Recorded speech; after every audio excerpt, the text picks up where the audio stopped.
दोस्तों कल्पना करो कि जे घर ने तमे परसेवो पाड़ीने बनाव्યું હોય ત્યાં જ એક દિવસ તમારી હવા અને પાણી પણ પારકા બની જાય।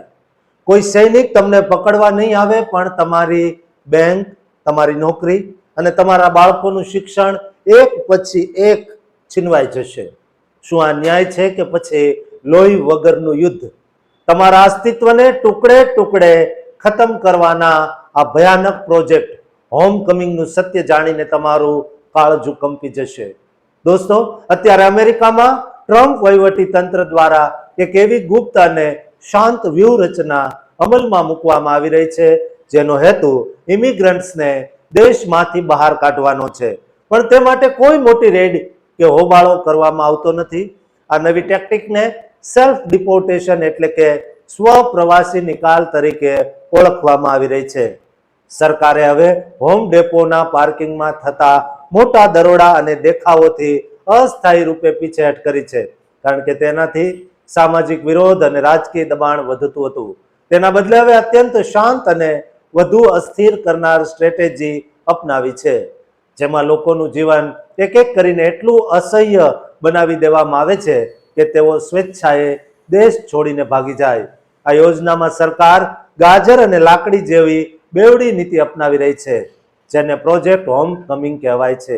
એક તરફ લોકોને પ્રોત્સાહન આપવામાં આવે છે, જેમાં સીબીપી હોમ એપ દ્વારા રજીસ્ટ્રેશન કરવા પર $2600નું રોકડ એક્ઝિટ બોનસ અને વતનમાં પાછા જવા માટે મફત ફ્લાઇટની ટિકિટ આપવામાં આવે છે।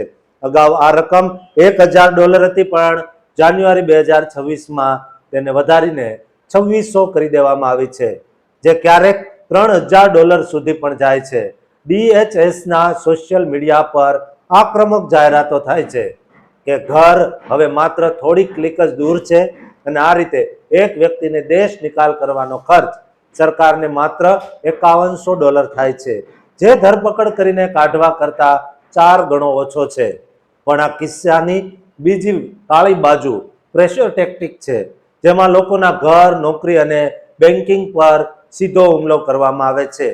હડ વિભાગ દ્વારા એવો પ્રસ્તાવ મૂકવામાં આવ્યો છે જે પરિવારમાં એક પણ સદસ્ય અનડોક્યુમેન્ટેડ હોય તેને પબ્લિક હાઉસિંગમાંથી બહાર કાઢી મૂકવા, જેનાથી 80,000થી વધુ લોકોના માથે છત છીનવાઈ જશે। અત્યાર સુધીમાં 2 લાખથી વધુ ઇમિગ્રન્ટ્સના કોમર્શિયલ ડ્રાઇવિંગ લાયસન્સ રદ કરી દેવામાં આવ્યા છે, જે તેમની કમાણીનો એકમાત્ર સ્ત્રોત હતો। બેંકો હવે ગ્રાહકો પાસે તેમની નાગરિકતાના પુરાવા માંગી રહી છે અને ફેડરલ સ્મોલ બિઝનેસ લોન પણ નોન સિટીઝન્સ માટે બંધ કરી દેવાય છે। સૌથી વધુ હૃદયદ્રાવક બાબત એ છે કે રાજ્યોને હવે અનડોક્યુમેન્ટેડ બાળકોનું સ્કૂલ ફંડિંગ અટકાવવા માટે દબાણ કરવામાં આવી રહ્યું છે। આ તમામનો હેતુ ઇમિગ્રન્ટ્સનું જીવન ટુકડે ટુકડે કરીને તેમને સ્વેચ્છાએ જવા મજબૂર કરવાનો છે। ગયા વર્ષે તો સરકારે સોશિયલ સિક્યુરિટીના ડેટ માસ્ટર ફાઇલમાં જીવતા લોકોના નામ ઉમેરીને તેમની બેંક અને ક્રેડિટ સર્વિસ બંધ કરવાની કોશિશ પણ કરી હતી। અત્યારે રોજ 1000 લોકોને ધરપકડ કરીને કાઢવામાં આવે છે, પણ આ પ્રોજેક્ટ હોમ કમિંગ એપ દ્વારા માર્ચ 2026 સુધી 72000 લોકોએ પોતે જ દેશ છોડી દીધો છે અને એપ વગર ફૂલ 2.2 મિલિયનથી વધુ લોકોએ સેલ્ફ ડિપોર્ટ સ્વીકાર્યું છે। વિરોધીઓ આને માનવ અધિકારોનું ગંભીર ઉલ્લંઘન અને પોલીસ સ્ટેટ જેવી સ્થિતિ ગણાવી રહ્યા છે, કારણ કે આ નીતિ માત્ર ઇમિગ્રન્ટ્સને જ નહીં પણ તેમના અમેરિકન નાગરિક એવા બાળકો અને પરિવારોને પણ પાયમાલ કરી રહી છે। આ એક એવું શાંત યુદ્ધ છે જેમાં લડાઈ મેદાનમાં નહીં પણ લોકોના રસોડા અને બેંક એકાઉન્ટમાં લડાઈ રહી છે, જે ખરેખર બહુ જ ભયાનક અને ચિંતાનો વિષય છે।